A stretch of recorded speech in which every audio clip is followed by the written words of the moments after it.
I should have known better than to take a rideshare that late at night, especially in an unfamiliar city. But I was tired, a little tipsy from the bar, and just wanted to get back to my hotel room.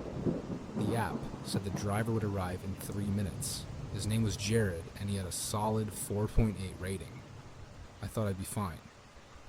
When the car pulled up, something seemed off right away. It was the right make and model, but there was a large dent in the passenger side door. Whatever, I thought. Probably just a fender bender that hadn't been fixed yet. I opened the door and slid into the back seat.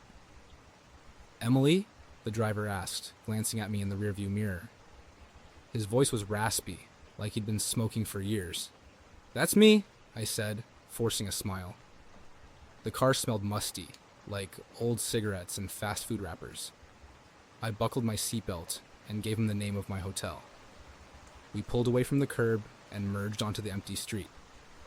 The driver didn't say much at first, just grunted in acknowledgement. When I mentioned I was in town for a conference, I leaned my head against the window, watching the city lights blur past. After a few minutes, I noticed we were heading in the opposite direction of my hotel. I think you missed the turn," I said, sitting up straighter. "The Hilton should be back that way." "Taking a shortcut," the driver mumbled. "Construction on the main road." Something about his tone made my stomach twist. I pulled out my phone, checking the map. No sign of any construction or detours. I looked up and caught the driver's eyes in the mirror again. They were dark, almost black in the dim light. "I really think we should turn around," I said, trying to keep my voice steady. "This doesn't look right." The driver didn't respond. He just kept driving, his hands gripping the steering wheel tightly. I felt my heart start to race. I glanced at the door handle, wondering if I could jump out at the next red light. Suddenly, the driver slammed on the brakes. I lurched forward, the seatbelt digging into my chest. "What the hell?" I gasped. "Shut up!" he growled. "And don't even think about trying anything." I froze, my hand hovering over the lock button.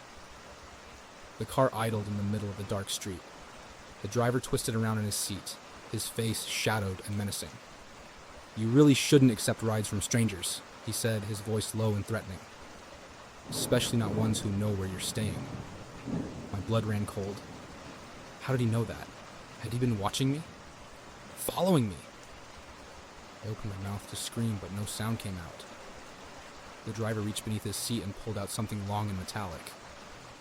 It glinted in the passing headlights. A knife. "Now, let's have a little talk about what's going to happen next," he said, a sinister smile spreading across his face. I couldn't breathe. Couldn't think. All I could do was pray that this was some sick joke or a misunderstanding. But deep down, I knew the truth. I was trapped in a nightmare, and there was no waking up.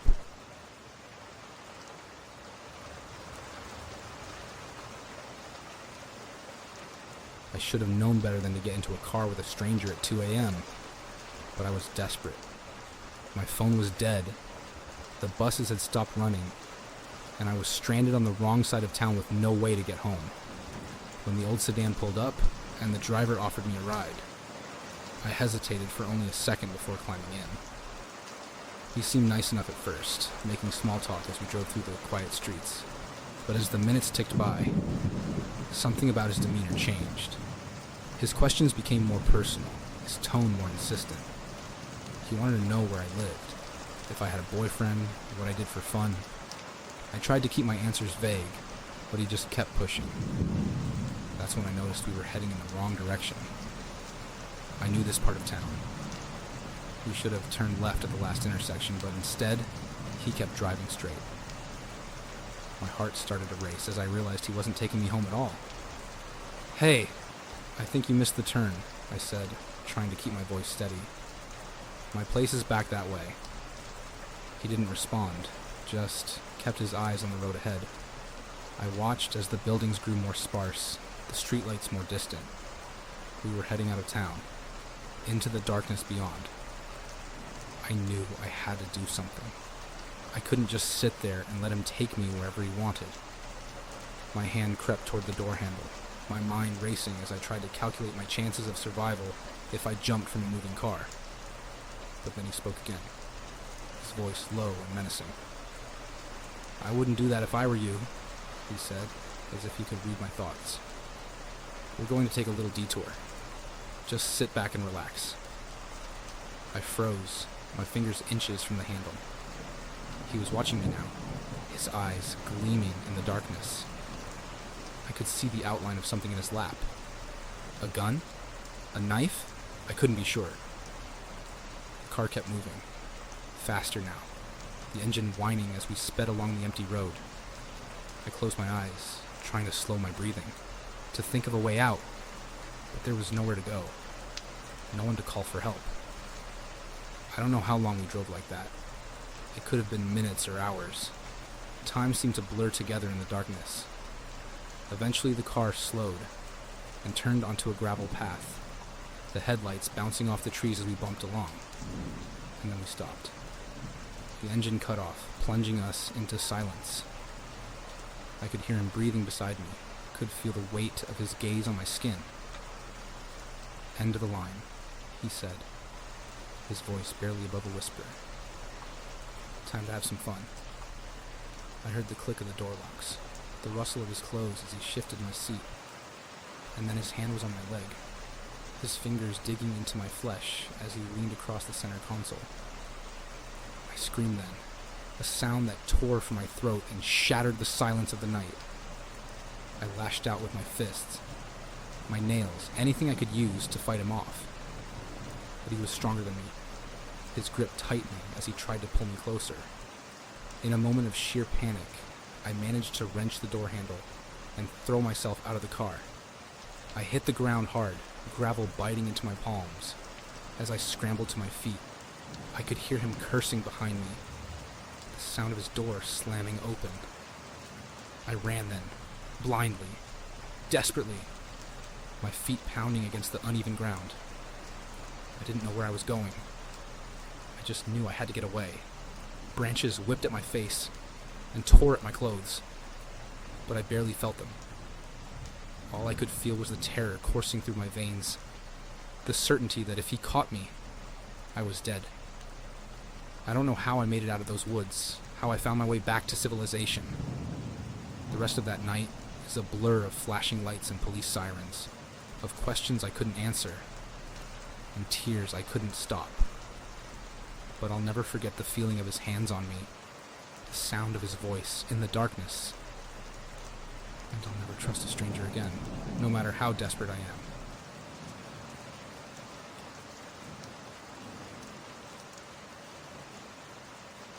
I should have known better than to take a rideshare that late at night, especially in a city I wasn't familiar with. But I had just finished a long day of business meetings and networking events, and all I wanted was to get back to my hotel room as quickly as possible. So when the app matched me with a driver just a few minutes away, I didn't hesitate. The car that pulled up was old and beat up, not like the usual well-maintained vehicles I was used to, but it was late and I was tired. So I climbed into the back seat without a second thought.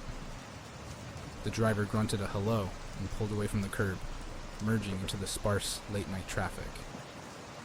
I drove in silence for a while, the city lights flashing by outside the windows. I leaned my head back and closed my eyes, trying to relax. But then I noticed the driver kept glancing at me in the rearview mirror.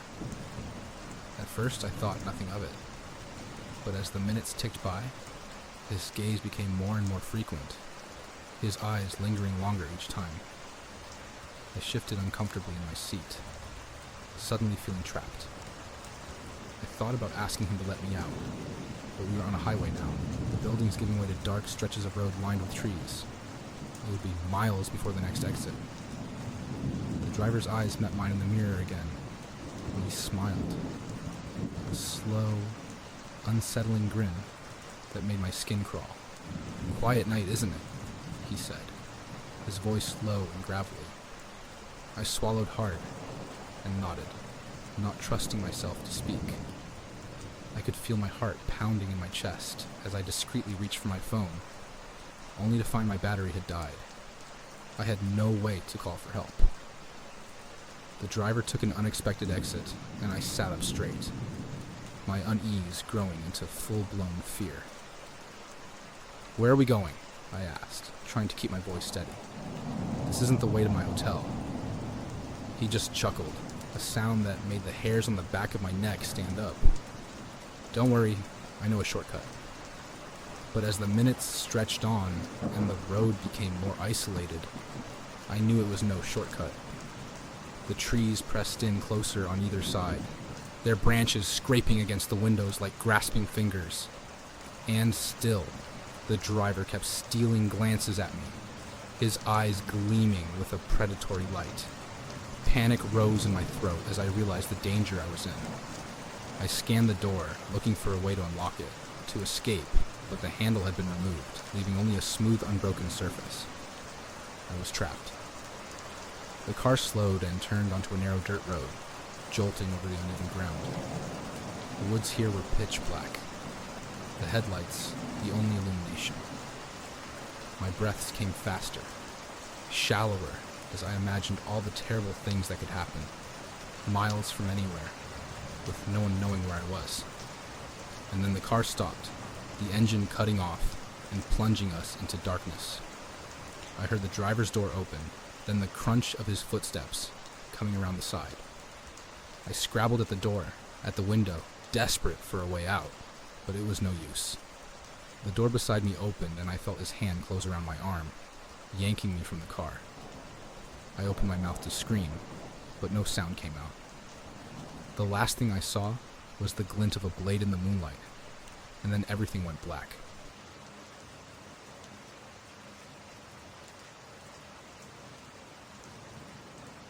I should have known better than to take a rideshare that late at night, especially in an unfamiliar city. But I was tired, a little tipsy from the company happy hour, and just wanted to get back to my hotel room. So when the app matched me with a driver just a minute away, I didn't think twice before confirming the ride. The car that pulled up was old and beat up looking, but that wasn't too unusual. What made me pause was the driver, a middle-aged man with a blank expression who barely acknowledged me as I got in. "Headed to the Marriott on 5th?" I asked, just to confirm. He grunted something unintelligible and pulled away from the curb without another word. We drove in silence for a while, the streetlights flickering across the car's grimy windows. I stared out at the passing buildings, then glanced at my phone to check our progress. That's when I noticed we were heading the wrong direction, turning down a side street leading away from downtown. "Hey, I think you missed the turn," I said, leaning forward. "The hotel is back that way." The driver didn't respond, just kept driving, his eyes fixed straight ahead. A knot began to form in my stomach. I looked out the window again. We were in an industrial area now, nothing but warehouses and dark alleys. Definitely not where I needed to be. I tried again, forcing my voice to remain calm. "Sir, where are you taking me? This isn't the right way." Still no answer. His hands tightened on the wheel, and I watched the speedometer creep higher. 60, 70, nearly 80 miles per hour. I gripped the edge of the seat, my heart pounding. Something was very wrong. "Stop the car," I said, trying not to let my rising panic show. "Let me out, now!" Nothing. We barreled onward into the night, turning down increasingly deserted roads. My mind raced. Was he kidnapping me? Worse? I fumbled for my phone, intending to call 911, but it was dead, the battery drained.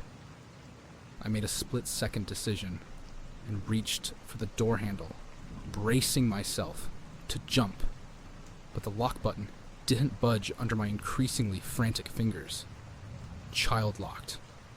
I was trapped. The driver suddenly slammed on the brakes, and I pitched forward, barely catching myself before smacking into the seat back. We'd stopped in front of a decrepit warehouse, far from any signs of life. The engine cut off, plunging us into suffocating silence. I opened my mouth to scream, but he whipped around, fixing me with a cold, empty stare that turned my blood to ice. "We're here," he said flatly, lips curling into an unsettling smile. I didn't wait to find out what he meant. Wrenching at the door handle with all my strength, I threw myself against it, again and again, until something finally gave way with a shriek of metal. I tumbled out onto the cracked pavement and ran, his footsteps echoing behind me, my ragged breath tearing at my throat. I ran until my lungs burned and my legs gave out, collapsing finally in a patch of weeds behind a dumpster. It was nearly dawn by the time I flagged down a passing police car, my whole body shaking uncontrollably as I poured out my story. They never found the driver or any record of my ride that night. The app claimed I'd canceled the trip before getting in the car, but I know what happened, and I will never, ever take a rideshare again.